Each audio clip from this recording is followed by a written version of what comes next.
तो स्वागत है आपका राजस्थान ज्योग्राफी की इस अमेजिंग क्लास में।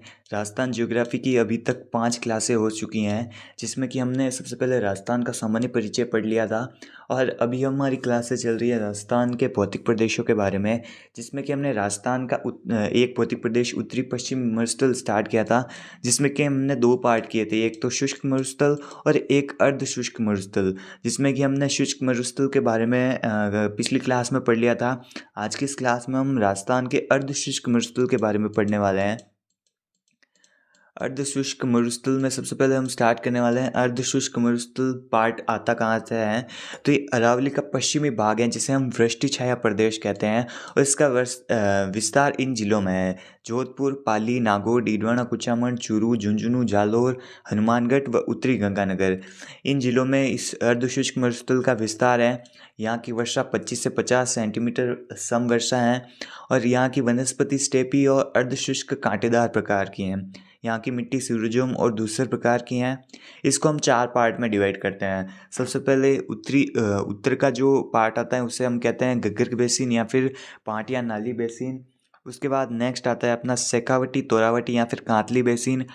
उसके बाद आता है नागौरी उच्च भूमि। और फिर लास्ट में आता है दक्षिण में लूणी बेसिन या फिर गोडवाड़ बेसिन। तो हम सबसे पहले स्टार्ट करने वाले हैं घग्गर बेसिन के बारे में। घग्गर बेसिन ये हनुमानगढ़ व गंगानगर क्षेत्र में फैला हुआ है। यहाँ पर क्या होता है, तो यहाँ पर जिप्सम का प्रयोग होता है। इसको प्राचीन समय में यौंदे प्रदेश भी कहा जाता था, क्योंकि यौंदे जाति का यहाँ पर निवास था। 295 ईस्वी में भूपत भाटी द्वारा यहाँ पर भटनेर दुर्ग का निर्माण करवाया गया। ये नाली और पाटकियाँ हैं। तो नाली किसे कहते हैं, तो हनुमानगढ़ जिले में घग्गर नदी की जो शुष्क घाटी होती है उसे नाली के नाम से जाना जाता है। उसके बाद पाट क्या होता है, तो पाट वो जो घग्गर नदी द्वारा निर्मित मैदान होते हैं उसे हम पाट कहते हैं। यहाँ पर बासमती चावल की उत्पादन या ये जो पाट हैं वो बासमती चावल के उत्पादन के लिए फेमस है। उसके बाद इसी घग्गर बेसिन में एक समस्या आती है जिसे हम सेम समस्या कहते हैं। ये है कि या तो इंदिरा गांधी नहर परियोजना क्षेत्र में जो जल रिसाव होता है तो उससे दलदली भूमि का निर्माण हो जाता है, जिसके कि कोशिकाकर्षण से भूमिगत लवण धरातल पर जमा हो जाता है, जिससे कि वो जो भूमि है वो क्षारीय हो जाती है। इससे मिट्टी के अपरदन को ये जो मिट्टी का अपरदन होता है उसे हम सेम समस्या के नाम से जानते हैं। इसका उपचार के लिए जो सफ़ेदा है उसका वृक्षारोपण किया जाता है। इसका वैज्ञानिक नाम ये यूकेलिप्टस है। और उसके बाद नेक्स्ट आता है अपना second part Kantli basin, Torawati या फिर शेखावटी बेसिन। ये तोरावटी क्यों कहते हैं, क्योंकि तवर वंश का यहाँ पर शासन था तो इसलिए इसे तोरावटी कहते हैं। शेखावटी क्यों कहते हैं, तो शेखा सामंत का अधिकार वाला क्षेत्र था ये, चूरू, झुंझुनू, सीकर और डीडवाना कुचामन वाला, तो इसलिए इसे शेखावटी कहते हैं। यह राज्य का सबसे बड़ा आंतरिक प्रवाह बेसिन है। यहाँ पर क्या है, तो यहाँ पर कांतली नदी का प्रवाह क्षेत्र है। बांगड़ या अहिरवैटी किसे कहते हैं, तो जो पुरानी जलोढ़ मृदा होती है कांतली नदी की उसे बांगड़ कहते हैं। जोड़ कैसे कहते हैं, तो शेखावटी के जो कच्चे कुएँ होते हैं उसे जोड़ कहते हैं। और जोड़ वाले बाबा के नाम से कौन फेमस है, तो राजेंद्र सिंह जी फेमस हैं, जिन्होंने जोड़ संरक्षण कार्यक्रम चलाया सीकर में। उसके बाद जोड़ का निम्न स्थान क्या कहलाता है, तो जोड़ का जो निम्नतम स्थान होता है उसे चौबी कहा जाता है। उसके बाद नेक्स्ट हम शेखावटी के जो पक्के कुएँ होते हैं उन्हें हम नाडा कहते हैं। सर क्या कहते हैं, तो शेखावटी में जो छोटे तालाब होते हैं उन्हें हम सर कहते हैं। पंचपणों क्या है, तो शेखावटी की जो 5 बड़ी जागीरें हैं मालासर, मंडावा, डुंडलोद, बिसाड़ी और नवलगढ़, ये 5 जागीरों को मिलाकर पंचपर्णों कहते हैं। उसके बाद नेक्स्ट आता है अपना थर्ड पार्ट नागौरी उच्च भूमि। ये सर्वाधिक खारे पानी की झीलें यहीं पर इस नागौरी उच्च भूमि वाले पार्ट में ही पाई जाती हैं, जैसे कि डीडवाना, डेगाना, नावा आदि जो खारे पानी की झीलें हैं वो सर्वाधिक इसी क्षेत्र में पाई जाती हैं। हाड़पन क्या है, तो नागौर से बीकानेर के मध्य एक भूमिगत जिप्सम जमाव क्षेत्र है जिसे हाड़पन कहते हैं। यहाँ की अवशिष्ट पहाड़ियाँ श्रेणी कहलाती हैं। जो कटी-फटी पहाड़ियाँ होती हैं उन्हें इस क्षेत्र में श्रेणी कहा जाता है, जैसे कि मकराना शैली श्रेणी जो सफ़ेद संगमरमर के लिए फेमस है, मंगलोच श्रेणी जो जिप्सम के लिए फेमस है और जायल श्रेणी जो फ्लोराइड के लिए फेमस है।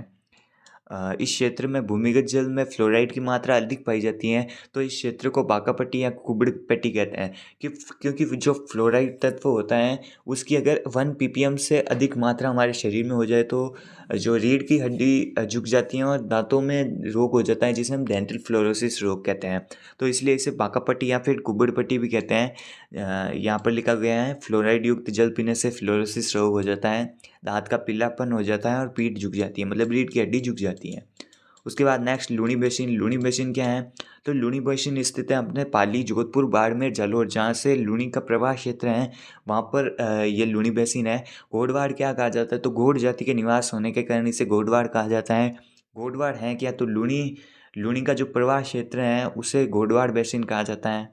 सांचौर बेसिन किसे कहते हैं? तो जालोर सांचौर आपको पता है जालोर में स्थित है। 5 नदियों से निर्मित जो क्षेत्र हैं उसे सांचौर बेसिन कहा जाता है और सांचौर को राजस्थान का पंजाब भी कहा जाता है। इसी क्षेत्र में 56 पर्वत आते हैं जो बाड़मेर में हैं। यहाँ पर बाड़मेर के सिवाना जो दुर्ग है वो भी इसी 56 पर्वत पर ही बना गया है। और बालोतरा से सिवाना के मध्य जो 56 घुमावदार पहाड़ियाँ हैं उन्हें 56 पर्वत कहते हैं। यहाँ पर रायोलाइट व ग्रेनाइट की अधिकता पाई जाती है और 56 पर्वत पर हल्देश्वर महादेव का मंदिर भी स्थित है जो पुपलूद गांव में है। यहाँ पर पश्चिमी राजस्थान के सर्वाधिक होने के कारण इसे पश्चिमी राजस्थान का आर्द्र स्थान या फिर मारवाड़ का माउंट आबू कहते हैं। ये हल्देश्वर महादेव को राजस्थान का आर्द्र स्थान या फिर पश्चिमी राजस्थान का आर्द्र स्थान या फिर मारवाड़ का माउंट आबू कहते हैं। तो यहाँ तक हमारा अर्धशुष्क मरुस्थल कंप्लीट हो गया। अब हम न्यू भौतिक प्रदेश स्टार्ट करने वाले हैं अरावली के बारे में। अरावली जैसे कि अरावली का निर्माण काल प्री कैम्ब्रियन काल है जो कि 650 मिलियन वर्ष की आयु का है। और ये जो हिस्सा किसका है? तो ये गोंडवाना लैंड का भाग है। AM हेरोन के द्वारा ये कहा गया। उसके बाद ये जो अरावली है वो वर्ल्ड की ओल्डेस्ट मतलब विश्व की प्राचीनतम वलित पर्वतमाला है जिसका निर्माण प्लेटो की अपसारी गति से हुआ। अवशिष्ट पर्वतमाला का एग्जाम्पल और कौन कौन सा है? तो ये अरावली एक अवशिष्ट पर्वतमाला का उदाहरण है। अरावली की तुलना ये जो उलेशियन पर्वतमाला है जो अमेरिका में है उससे की जाती है। अरावली का पिता जन्मदाता या गर्भगृह अरब सागर को कहा जाता है। ये स्टार्ट कहाँ से होती है? तो ये अरब सागर के मिनिकॉय द्वीप से स्टार्ट होती है। भारत में एंटर कहाँ से करती है? तो भारत में गुजरात खेड़बंबा, गुजरात पालनपुर से भारत में एंटर करती है। उसके बाद जाती कहाँ तक है? तो रायसीना हिल्स दिल्ली तक इसका विस्तार है। उसके बाद हम देखते हैं अरावली का विस्तार किन किन राज्यों में है? तो अरावली का विस्तार 3 राज्यों में है और 1 केंद्र शासित प्रदेश में है। गुजरात, राजस्थान और हरियाणा में इसका विस्तार है और दिल्ली में इसका विस्तार है। कुल इसकी लंबाई 692 किलोमीटर है और राजस्थान में इसकी लंबाई 550 किलोमीटर है और 80% अरावली का विस्तार राजस्थान में है। इसकी औसत ऊंचाई 930 किलोमीटर है और इसका स्टार्ट मैंने पहले बता दिया था, इसका स्टार्ट मिनिकॉय द्वीप अरब सागर से है। भारत में एंट्री खेड़बंबा, पालनपुर, गुजरात से है। राजस्थान में एंट्री स्वरूपगंज, माउंट आबू, सिरोही से है और इसकी जो राजस्थान में एग्जिट है मतलब राजस्थान को पार करती है वो डोसी की पहाड़ी, खेतड़ी, झुंझुनू से है। इसकी सर्वोच्च चोटी गुरु शिखर है जिसकी ऊंचाई 1722 मीटर है, जिसे हम गुरु का माथा, संतों का शिखर और भारत की सर्वोच्च चोटी कहते हैं, मध्य भारत की सर्वोच्च चोटी कहते हैं।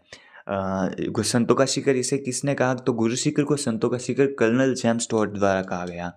नोट लगा के यहाँ पर लिख रखा है कि भारत की सबसे ऊंची चोटी K2 या फिर गॉडविन ऑस्टिन, ये K2 हैं जिसे गॉडविन ऑस्टिन ने सबसे पहले चढ़ा, जिसकी ऊंचाई 8611 मीटर है। और अगर हमें इंडिया की सबसे ऊंची चोटी पूछे है ये तो जैसे POK में चली गई, और अगर हमें इंडिया की सबसे हाईएस्ट चोटी पूछे तो वो कंचनजंगा है जो सिक्किम में स्थित है, जिसकी औसत ऊंचाई 8598 मीटर है। उसके बाद साउथ इंडिया या फिर दक्षिण भारत की हाईएस्ट चोटी अन्नाईमुंडी है जो केरल में है। उसकी ऊंचाई 2695 मीटर है। राष्ट्रपति भवन क्या है? तो अरावली का लास्ट पार्ट है, मतलब अरावली जहाँ पर अंत होती है तो वहाँ पर राष्ट्रपति भवन बना है रायलसीना हिल्स तक, जिसको एडविन लुडविन ने बनाया 1911 में। और राष्ट्रपति भवन में करौली धौलपुर के लाल पत्रों का यूज़ किया गया और यहाँ पर बैठने वाला फर्स्ट व्यक्ति लॉर्ड इरविन था। उसके बाद राजस्थान में अरावली, तो आपको पता ही है राजस्थान में अरावली 80% अरावली राजस्थान में है, जो कि अरावली की लंबाई राजस्थान में 550 किलोमीटर है। राजस्थान के 9% भाग पर राज्य की 10% जनसंख्या निवास करती है। मतलब अरावली राजस्थान के 9% भाग पर फैली है, जिस पर राजस्थान की 10% जनसंख्या निवास करती है। इसका प्रवेश राजस्थान में स्वरूपगंज माउंट आबू से है और डोसी की पहाड़ी खेतड़ी झुंझुनू तक इसका अंत हो जाता है राजस्थान में। इसका विस्तार 17 जिलों में है। जिलों में सबसे पहले आता है सिरोही, उदयपुर, डूंगरपुर, बांसवाड़ा, राजसमंद, चित्तौड़गढ़, भीलवाड़ा, अजमेर, ब्यावर, सलूम्बर, जयपुर, दौसा, अलवर, कोटपुतली, बेरोड, खेरतल, तिजारा, सीकर, झुंझुनू। इन 17 जिलों में इस अरावली का विस्तार है। अरावली का सर्वाधिक विस्तार उदयपुर में है और अरावली की सर्वाधिक ऊंचाई सिरोही में है और अरावली का सर्वाधिक जनघनत्व राजसमंद में है। ये आपको याद रखना है, ये पूछे जाते हैं। उसके बाद जो अरावली का पश्चिमी भाग है, जहाँ पर न्यून वर्षा होती है और विरल वनस्पति और बंजर भूमि और न्यून जनघनत्व है, उसे हम अरावली का वृष्टिछाया प्रदेश कहते हैं। और अरावली का जो पूर्वी भाग है, वहाँ पर अधिक वर्षा होती है और सघन वनस्पति हैं, अधिक विकसित हैं और अधिक जनघनत्व उपजाऊ वाला भाग है, उसे अरावली का पूर्वी भाग कहते हैं। तो अरावली का पश्चिमी भाग को हम वृष्टिछाया प्रदेश कहते हैं, क्योंकि यहाँ पर अरावली की वजह से कम वर्षा होती है और विरल वनस्पति उगती हैं। उसके बाद अरावली की प्रमुख विशेषताओं में सबसे पहले आता है अरावली की विस्तार।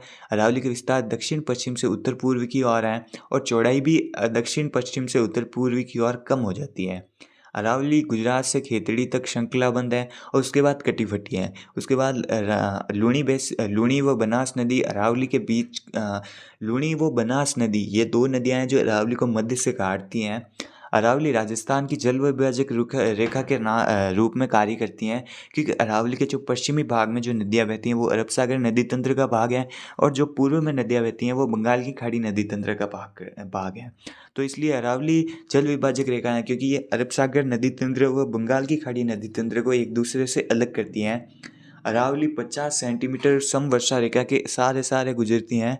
अरावली मरुस्थल के पूर्वी विस्तार को रोकती हैं, क्योंकि जो सैंड हवा के सहारे आगे बढ़ते हैं तो उससे वो इस अरावली से टकरा कर वहीं रुक जाते हैं। तो इसलिए ये अरावली जो है वो मरुस्थल के पूर्वी विस्तार को रोकती है। यहाँ पर सर्वाधिक धात्विक खनिजों का उत्पादन होता है, मतलब अरावली में सबसे ज़्यादा धात्विक खनिज निकलते हैं, इसलिए अरावली को हम खनिजों का अजायब घर कहते हैं।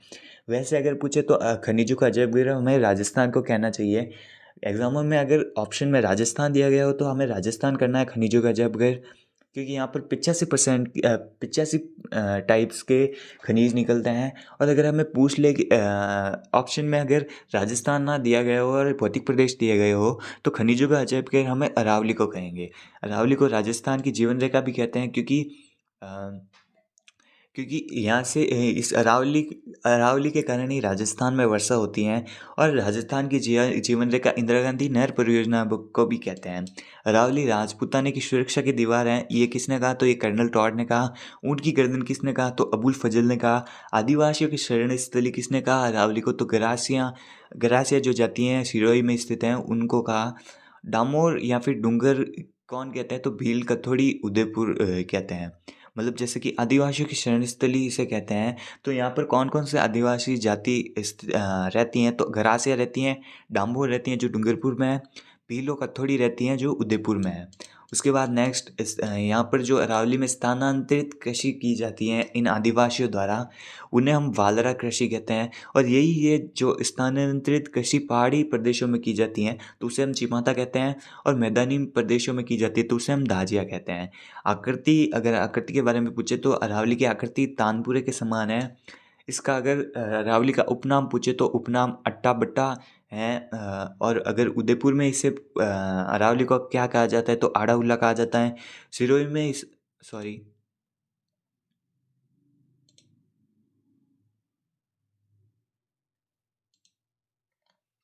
अगर अरावली को अगर पूछे कि सिरोही में क्या कहा जाता है तो आबू गुलाब कहा जाता है। बूंदी में इसे अरावल कहा जाता है और सीकर में मालखेत कहा जाता है। विष्णु पुराण में इसे परिपत्र कहा गया।